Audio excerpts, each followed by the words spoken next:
आज के इस वीडियो में कबीर दास जी के बारे में बात करेंगे, उनके कुछ दोहों के बारे में बात करेंगे। उन्होंने बहुत सुंदर दोहे लिखे हैं। हालांकि कबीर दास जी अनपढ़ थे, क्योंकि उनके गुरु जी रामानंद स्वामी ने स्वीकार नहीं किया, क्योंकि उस समय जाति भेद की समस्याएं बहुत ज़्यादा थीं। लेकिन कबीर दास जी के अनुयायियों ने, उनके भक्तों ने उनकी कई सारी बातों को लिखा और आज हमारे सामने वो सारे दोहे प्रस्तुत हैं, जो कि अपने आप में एक संसार है। तो हम चलते हैं उनका लिखा हुआ प्रसिद्ध दोहा, एक पहला दोहा जो उन्होंने अपने गुरु को समर्पित किया है, ऐसे गुरु को जिन्होंने उनको कभी नहीं पढ़ाया, जिन्होंने उन्हें दुत्कार दिया, जिन्होंने कहा कि शिक्षा तुम्हारे लिए नहीं है क्योंकि तुम नीची जाति के हो। तो ऐसे गुरु के लिए उन्होंने अपने दोहे को समर्पित किया है। और दोहा ऐसे है: गुरु कुम्हार शिशकुंभ है, गढ़गढ़ काढ़े खोट, अंतर हाथ सहार दे, बाहर बाहे चोट। हिंदी साहित्य के सभी लोगों को ये दोहा बहुत पसंद है और बहुत जाना माना दोहा है, बहुत प्रसिद्ध दोहा है। इसका अर्थ है कि गुरु जी को कबीर दास जी ने एक कुम्हार बताया है। जिस तरह से पॉटर घड़े बनाता है और घड़ा बनाने से पहले मिट्टी को कूट करके, छान करके, साफ करके मिलाता है और उसके बाद उसके सारे दोषों को मुक्त करके उसे एक आकार देता है। इसके बाद फिर उसे भट्ठी में तपा करके एक सुंदर से घड़े को बनाता है। उसी प्रकार हमारे गुरु जी हमारे साथ वैसे ही करते हैं, हमारे सारे दोषों को निकालते हैं, हमें पढ़ाते हैं, हमारी गलतियों को सुधारते हैं और जब जब हम अच्छा काम करते हैं हमारी पीठ थपथपाते हैं। तो गुरु जी ऊपर से चाहे जितने भी स्ट्रिक्ट हों, जितने भी सजाएं दें, जितनी भी पनिशमेंट्स दें, हमें उनका अपमान नहीं करना चाहिए। उनकी सभी बातों को बहुत ही गौर से, ध्यान से सुनना चाहिए, क्योंकि गुरु हैं तो संसार है। एक स्थान पे कबीर दास जी ने इसी दोहे को लिखते हुए या बोलते हुए कहा था कि गुरु गोविंद दो खड़े काके लागे पाऊँ, बलिहारी गुरु आपने गुरु गोविंद दियो बताए।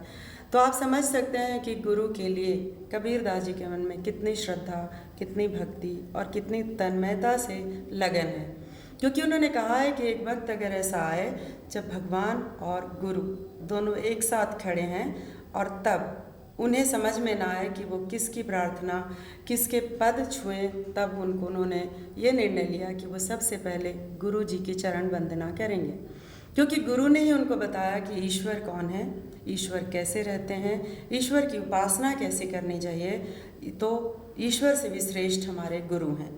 तो चलते हैं इस दोहे की ओर वापस। उन्होंने बताया है कि गुरु कुम्हार की तरह है, जो हमारे सभी दोषों को दूर करता है और इस संसार में जीने लायक बनाता है, और ये हमें हमारे अंदर की सारी कमियों को बिना किसी स्वार्थ के निर्दोष रूप से दूर करते हैं। ये हमें सहारा देते हैं, ये हमें बताते हैं कि किस मार्ग पर चलने से हमारी दुनिया सुंदर बनेगी, किस मार्ग पर चलने से हमारा ज्ञान उत्कृष्ट होगा और किस मार्ग पर चलने से मानव योनि की सार्थकता सिद्ध होगी।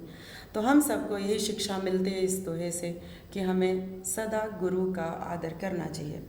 अब इस दोहे को मैंने एक्सप्लेन किया है और इस दोहे को विस्तार से मैं बताना चाहूँगी कि गुरु जो है वो नहीं होते हैं जो स्कूल में, कॉलेज में, यूनिवर्सिटीज़ में पढ़ाते हैं। हमारे लिए गुरु प्रकृति है। Nature is the best teacher.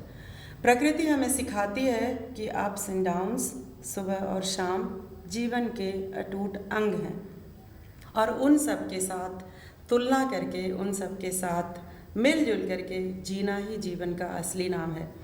एक छोटी सी चीटी हमें बताती है कि श्रम करना, अपने आप को क्लीन रखना और किसी से लेना देना नहीं रखते हुए भी सबकी सहायता करना हमें सिखाती है। पूरा प्रकृति, सुबह होती है, शाम होता है, फूल खिलते हैं, फूल झड़ते हैं, पौधे, मौसम, ये सब हमारे गुरु हैं और इन सब से हमें सीखना चाहिए कि हम मनुष्य हैं, सभी प्राणियों में सर्वश्रेष्ठ हैं और हमारी सर्वश्रेष्ठता तभी सिद्ध होगी जब हम अपने मन के अंदर मानवता रखेंगे, और इस मानवता को अक्षुण्ण रखने के लिए, निभाने के लिए हमें एक सद्गुरु की ज़रूरत होगी। तो कबीर ने गुरु की महिमा का बखान इस दोहे के द्वारा किया है। दूसरा दोहा है इनका: काल करे सो आज कर, आज करे सो अब, पल में परलय होएगा, बहुरी करोगे कब। इस दोहे में कबीर दास जी ने बहुत ही कड़ी, बहुत ही सच्ची बात बताई है। उन्होंने कहा है कि उनके अनुसार ये दोहा किसी भी युग में उतना ही सच है जितना ये भक्ति काल के युग में था, क्योंकि आज भी हमने बहुत तरक्की कर ली है। विज्ञान पता नहीं कहाँ कहाँ पहुँच गया है। विज्ञान के जरिए हम अपने जीवन को सुविधाओं से भर चुके हैं, लेकिन फिर भी एक कटु सत्य ये है कि किसी को पता नहीं है कि कब, कौन, कहाँ और कैसे मरेगा, कब सांसें बाहर की बाहर रह जाएं, अंदर की अंदर रह जाएं। तो ये कटु सत्य है कि हमारा जीवन कितना है हमें नहीं पता, किसी को भी नहीं पता। तो इसीलिए उन्होंने कहा है कि काल करे सो आज कर। उन्होंने कहा है कि किसी भी काम को हमें टालने की प्रवृत्ति से बचना चाहिए। जो काम हमें कल करना है उस काम को हम आज ही कर लें, और जिस काम को हमें आज करना है उसे तुरंत कर लें, क्योंकि पता नहीं कल किसी ने नहीं देखा, कल हो या ना हो, कल आए या ना आए, जीवन की परिधि कब समाप्त हो जाए किसी को नहीं पता। और उन्होंने दूसरी पंक्ति में कहा है कि प्रलय आने में वक्त नहीं लगता, समय बिगड़ने में वक्त नहीं लगता, समय छूटने में वक्त नहीं लगता, क्योंकि समय किसी की प्रतीक्षा नहीं करता। समय बीत रहा है और हमें ये नहीं पता है कि हमारा जीवन कब तक है। तो इसीलिए प्रलय आने से पहले हमें अपने सारे कामों को निपटा लेना चाहिए, क्योंकि जो काम अधूरे हैं वो हो सकता है कि कभी पूरे ना हो, वक्त समय ना दे, मौका ना मिले। इसीलिए हमें अपने सारे काम समय रहते ही पूर्ण कर लेने चाहिए। इस दोहे को बताते हुए कबीर दास जी ने इंसान के बारे में बताया और कहा है कि इस पूरे प्रकृति में, पूरे ब्रह्मांड में 84 लाख तरह के प्राणी जीवित हैं, जिनको देख पाना, जिनके बारे में जानना असंभव है। 84 लाख टाइप के लिविंग थिंग्स में सबसे श्रेष्ठ, सबसे ऊंचा, सबसे परिष्कृत और सबसे अच्छा मानव योनि है, यानी कि हम मनुष्य हैं। और हम मनुष्य के पास ब्रह्मांड है और वो हमारा मस्तिष्क है, और हमें सदा अच्छे काम, उचित काम समय पर करते रहना चाहिए, क्योंकि कोई भी वक्त हमें नहीं मालूम है कि किस वक्त हमारा अंत समय हो जाएगा। कितने भी सशक्त प्राणी हो, कितने भी धनवान हो, कितने भी गुणवान हो, सभी को एक दिन जाना है, लेकिन वो दिन कब है इसका पता आज तक विज्ञान ने भी नहीं लगा पाया है। इसीलिए मनुष्य योनि को सार्थक करना चाहिए और सारे काम सही समय पर सही ढंग से सत्कार्य में लीन होना चाहिए। तो कबीर दास जी ने इस दोहे के माध्यम से मनुष्य को बताया है कि हम पहले भी धरती पर चलने वाले प्राणी थे, आज भी धरती पर चलने वाले प्राणी हैं। साइंस की तरक्की के बावजूद हमने उड़ना नहीं सीखा, आज भी हम सांसों पे ही जीवित हैं। इसीलिए उन्होंने मनुष्य की सार्थकता को सिद्ध करने पर बल दिया है और कहा है कि इस दुनिया में सार्थक जीवन बनाने के लिए सत्कार्य को लगातार करते रहना ही हमारे जीवन का उद्देश्य होना चाहिए। कबीर दास जी का अगला एक और महत्वपूर्ण और मेरा फेवरेट, बहुत ही पसंदीदा दोहा ये है, सुख के संगी सारथी दुख में रहते दूर, कहे कबीर परमार्थी सुख दुख सदा हजूर। इस दोहे का मतलब ये है कि ये संसार में स्वार्थी लोग बहुत हैं। जब तक हम धन, तन, मन, धन और जन से परिपूर्ण होते हैं, हेल्दी होते हैं, वेल्दी होते हैं, वाइज होते हैं, तब अपने आप दोस्त बनते जाते हैं और सब अपने लगते हैं। पता ही नहीं लगता कि कौन अपना है और कौन पराया है। लेकिन जब थोड़ा सा मुश्किल वक्त आता है, थोड़ी तकलीफ़ें आती हैं जीवन में, क्योंकि जीवन का मतलब ही है दुख और सुख। जैसे सिक्के के दो पहलू होते हैं, नदी के दो किनारे होते हैं, दिन रात होते हैं, उसी तरह से जीवन में सुख और दुख होते हैं। लेकिन विडंबना ये है कि आज का मनुष्य बड़ा ही स्वार्थी है, अपने स्वार्थ के लिए ही दोस्ती करता है, और ऐसे स्वार्थी लोगों से पूरी दुनिया भरी पड़ी है। तो कबीर दास ने कहा है कि जिस वक्त हम किसी स्वार्थ या फिर सेल्फिश मोड पर जा कर के अगर हम किसी से दोस्ती करते हैं, किसी से रिश्ता रखते हैं, तो न वो रिश्ता कायम रहेगा और न वो दोस्ती, क्योंकि दुनिया निस्वार्थ पर टिकी है और इस निस्वार्थ भाव को सीखने की प्रकृति हमें प्रकृति से लेनी चाहिए। क्योंकि सूरज अपनी किरणें सब पर बिखेरता है, चांद अपनी चांदनी बिना किसी भेदभाव पर सब पे बरसाती है, बारिश की बूंदें गरीब अमीर लूला लंगड़ा अमीर सब के ऊपर बरसाते हैं। इसी तरह से मनुष्य को प्रकृति से सीखना चाहिए, क्योंकि इस दुनिया के लोग, खास करके मानव, क्योंकि मानव को छोड़ करके दूसरे प्राणी स्वार्थी नहीं होते हैं। शेर अगर शिकार करता है तो अपनी भूख को मिटाने के लिए, चींटी अगर शक्कर का दाना लेती है तो अपनी भूख को मिटाने के लिए, लेकिन हम मनुष्य कभी वर्तमान में नहीं जीते, हम सदा भूतकाल में जीते हैं या फिर भविष्य काल में। मतलब कि हम हमेशा पास्ट या फ्यूचर के बारे में सोचते हैं, पास्ट में जो हुआ उसके बारे में और फ्यूचर में जो होगा उसके बारे में। तो उन्होंने कबीरदास जी ने बताया है कि सबसे अच्छा तरीका है सुखी होने का कि दूसरों की मदद करो और हमेशा प्रेजेंट में जियो। जो भी आज तुम्हारे पास है उसको एंजॉय करो, क्योंकि आज जो तुम्हारे पास है और अगर तुमने उसको एंजॉय नहीं किया तो हो सकता है कि वो कल किसी और का हो जाएगा। फिर कौन सा वक्त है जब तुम अपने आप को खुश रखोगे, क्योंकि ये पूरी दुनिया स्वार्थी लोगों से भरी पड़ी है और इन स्वार्थी लोगों के बीच में रहना बहुत मुश्किल है, लेकिन इसे आसान बनाया जा सकता है। उन्होंने कहा है कि सुख के संगी सारथी, इस दुनिया के सारे लोग केवल सुख के स्वार्थी हैं। जो इंसान सुखी है उन्हीं से दोस्ती करेंगे, जो इंसान धनी है उन्हीं के आसपास रहेंगे, जो इंसान स्वस्थ है उनके साथ रहेंगे। दुख का साथी कोई भी नहीं होता है। इसीलिए उन्होंने कहा है कि मनुष्य को सुख और दुख से दोस्ती कर लेनी चाहिए। कब किसके जीवन में सुख आए कब दुख आए इसका वश हमारे पास नहीं होता। सब कुछ यत्न करने के बावजूद सुख और दुख हम दोनों को संभाल कर नहीं रख सकते। आज धनी है कल निर्धन भी हो सकते हैं, आज निर्धन है कल धन आ भी सकता है। अगला पल किस प्रकार बीतेगा हमें नहीं पता। तो इस कड़वे सच के साथ हमें ये सीखना चाहिए कि सुख और दुख को हम दोस्त बना लें और उन्हीं के साथ जीना सीख लें। तो कबीरदास ने इन दोहों में मनुष्य को अच्छे से जीने का उपाय बताया है।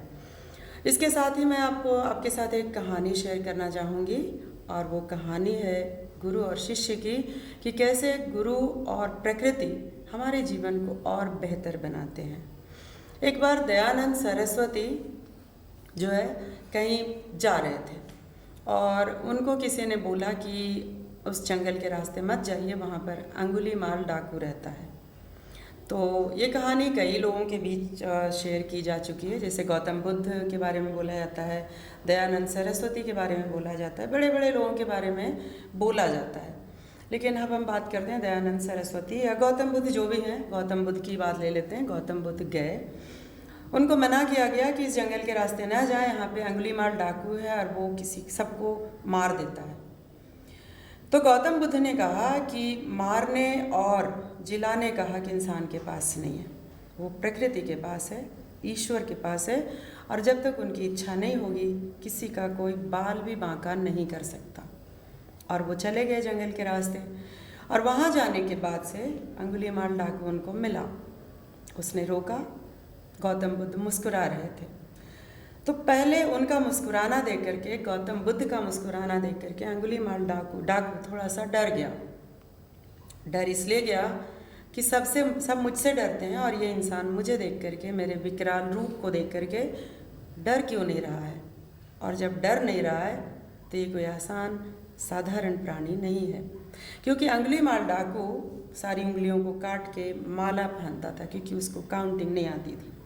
तो वो देखना चाहता था कि उसने कितने लोगों की हत्या की थी। काफ़ी ऊंचा लंबा चौड़ा राक्षस जैसा था, तो उसने उंगलियों की माला पहनी थी और खून वगैरह लगे थे, तो काफ़ी डरावना मनुष्य था। लेकिन गौतम बुद्ध मुस्कुरा रहे थे। उसने गरज कर पूछा, क्या तुम्हें मुझसे डर नहीं लगता? तो गौतम बुद्ध ने कहा, नहीं, तुमसे क्यों डरूं, मैंने तुम्हारा क्या बिगाड़ा है। तो उसने कहा कि ठीक है, बिगाड़ो या मत बिगाड़ो, मरने के लिए तैयार हो जाओ, और सबसे पहले मैं तुम्हारी उंगली काटूंगा और उसके बाद तुम्हें मारूंगा। गौतम बुद्ध फिर से मुस्कुराए और कहा, ठीक है, लेकिन मरने वाले की एक आखिरी इच्छा पूरी की जा सकती है, ऐसा मैंने सुना है। अंगुलीमाल जोर से हंसा और कहा, ठीक है, बोलो, क्या बोलते हो? गौतम बुद्ध ने पास खड़े एक पेड़ की तरफ इशारा किया और कहा कि उस पेड़ से एक पत्ता तोड़ लो और फिर उसे जोड़ दो। अंगुलीमाल डाकू बहुत जोर से हंसता और कहता है, इतने बलिष्ठ, इतने बलवान इंसान से तुमने ऐसे मांगा? ये कौन सा मुश्किल काम है? गया, पत्ते को तोड़ा और वापस जोड़ने लगा। पत्ता नहीं जुड़ रहा था।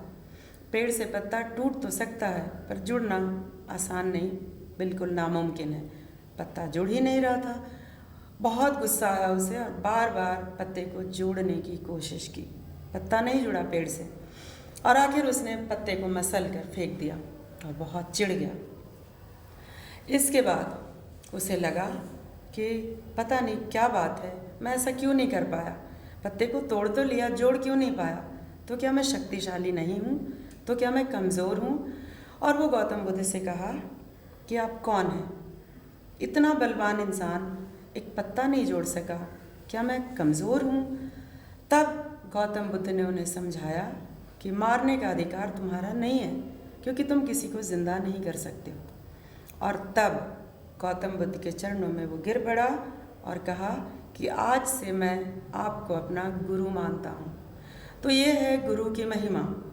कहीं भी, किसी भी मोड़ पर, जीवन के किसी भी हिस्से में, सुबह शाम, आज कल, 10 साल 20 साल के बाद बहुत सारे गुरु हमको मिलते रहते हैं। ज़रूरत सिर्फ इस बात की है कि हम हर किसी को रिस्पेक्ट करें, आदर करें और उनसे कुछ न कुछ सीखने की कोशिश करें।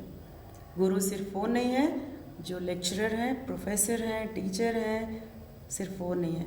गुरु पूरी दुनिया है, पूरा ब्रह्मांड है। गुरु हम सब हैं। आज हम कबीरदास जी के बारे में कुछ ऐसी बातें बताएंगे जिससे आपको पता लगेगा, हम सबको पता लगेगा, पूरे साहित्य जगत को पता है कि कबीरदास का जीवन इतना आसान नहीं था। कबीरदास जी को जन्म से उनकी माँ ने, क्योंकि वो जन्म से ब्राह्मण थे और कर्म से मुसलमान थे, विधवा माँ ने सोचा कि बच्चे का पालन पोषण वो नहीं कर पाएंगी, तो उन्होंने लहरदारा नामक एक तालाब के किनारे इस छोटे से नवजात शिशु को छोड़ दिया, इस उम्मीद के साथ कि किसी भी प्रकार कोई इसे अडॉप्ट कर ले, इसे पाल ले और उसके बच्चे का जीवन सुधर जाए। और संयोगवश एक कपल, एक दंपति, नीरू और नीमा नाम के मुसलमान जुलाहे उस वक्त गुजर रहे थे, जो उन्हें संतान थे, जिनकी कोई संतान नहीं थी।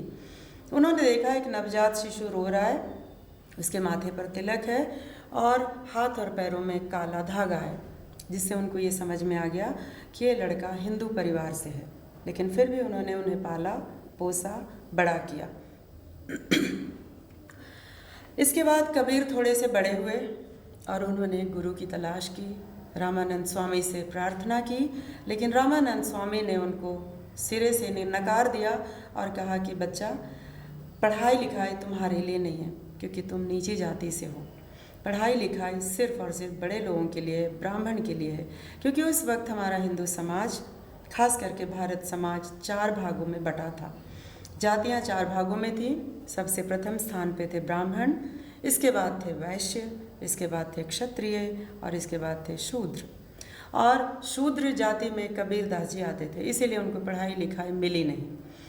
इसके बाद उन्होंने कोशिश की कि कैसे गुरु मंत्र मिले, और इसके बाद कबीर ने, छोटे से बच्चे ने, ये सोचा कि गुरु जी की दिनचर्या क्या है, वो करते क्या हैं, कहाँ जाते हैं, किस तरह रहते हैं और रूटीन क्या है उनका। और फिर उन्होंने पता किया कि रोज़ 4 बजे ब्रह्म मुहूर्त में उनके गुरु जी, जिन्होंने उनको स्वीकार नहीं किया है, लेकिन कबीर ने तो स्वीकार कर लिया था कि उनके गुरु अगर कोई हैं तो सिर्फ और सिर्फ रामानंद स्वामी। तो उन्होंने देखा कि कबीरदास जी ने कि गुरु जी 4 बजे उठ करके गंगा स्नान को जाते हैं, तो ये काशी के मंदिर में सीढ़ियों पर लेट गए। अंधेरा था, गुरु जी सीढ़ियों से नीचे उतर रहे थे और उनका पैर कबीर के शरीर को छू गया, और कबीर के शरीर को छूते ही गुरु जी के मुँह से निकला, हे राम। और कबीर उठ बैठे और उन्होंने कहा, धन्यवाद, मुझे गुरु मंत्र मिल गया। और उन्होंने बाद में अपना परिचय दिया, कहा कि मैं कबीर हूँ, आज से मैं आपका शिष्य हूँ। रामानंद जी ने बहुत डांटा और कहा कि तुमने मुझे अपवित्र कर दिया, तुम्हारे शूद्र शरीर को मेरे पैर छू गए, अब मुझे पता नहीं कितनी बार गंगा स्नान करना पड़ेगा। इसके बाद कहा जाता है कि ये दोनों एक दूसरे से नहीं मिले, क्योंकि कबीर ने उनको वचन दिया कि आगे से वो कभी भी उनको परेशान नहीं करेगा। इस तरह कबीर बड़े हुए, उनका विवाह हुआ और उनकी पत्नी का नाम था लोई। 2 बच्चे हुए, बेटा कमाल और बेटी कमाली। कबीर दास फक्कड़ इंसान थे, अनपढ़ तो थे ही। उन्होंने खुद कहा है कि कागज कलम छुए नहीं, मसी गए हो नहीं हाथ। और उन्होंने गुरु को लेकर के बहुत सारे दोहे लिखे। उन्होंने एक दोहे में लिखा है, 7 समुद्र की मसी करूं, लेखनी करूं बन राय, सब धरती कागज करूं, गुरु गुण लिखा न जाए। इसका मतलब है कि गुरु ने पूरे ब्रह्मांड को, गुरु जी की महिमा को लिखने के लिए कबीर ने पूरे ब्रह्मांड को वस्तुओं की तरह बताया है। उन्होंने कहा है कि 7 समुद्र के जल को मैं स्याही बना लूँगा, सारे जंगल की लकड़ियों को मैं कलम बना लूँगा, सभी धरती को मैं, पूरी धरती को कागज़ बना लूँगा। और इसके बाद अगर मैं गुरु के गुणों को लिखना शुरू करूँगा, या मैंने किया, तो ये सारी सामग्री ख़त्म हो गई, लेकिन गुरु के गुण अभी भी बाकी हैं। गुरु के लिए उनके मन में बहुत श्रद्धा थी, अगाध प्रेम था। जिस वक्त कबीर दास जी ने जन्म लिया, जिस वक्त वो जीवित थे, उस समय भारत की राजनीतिक परिस्थिति बहुत ही दुखपूर्ण थी। उस समय हिंदू और मुसलमान एक दूसरे के हत्यारे थे। हिंदू और मुसलमान एक दूसरे को मार रहे थे। हिंदू और मुसलमान एक दूसरे से नफरत करते थे। कबीर ने इन दोनों को मिलाने का प्रयत्न किया और उन्होंने दोनों के धर्मों को बहुत बुरी तरह से धिक्कारा। उन्होंने हिंदुओं के लिए कहा कि तुम मंदिर जाते हो, इससे अच्छा है कि पत्थर पूजो, और मुसलमानों को कहा कि जिस मस्जिद में तुम मुर्गे की तरह बांक देते हो, क्या तुम्हारा भगवान बहरा है? और इस तरह से कबीर दास जी ने दोनों जातियों को मिलाने का अथक प्रयास किया और इसमें बहुत हद तक वो सफल भी हुए।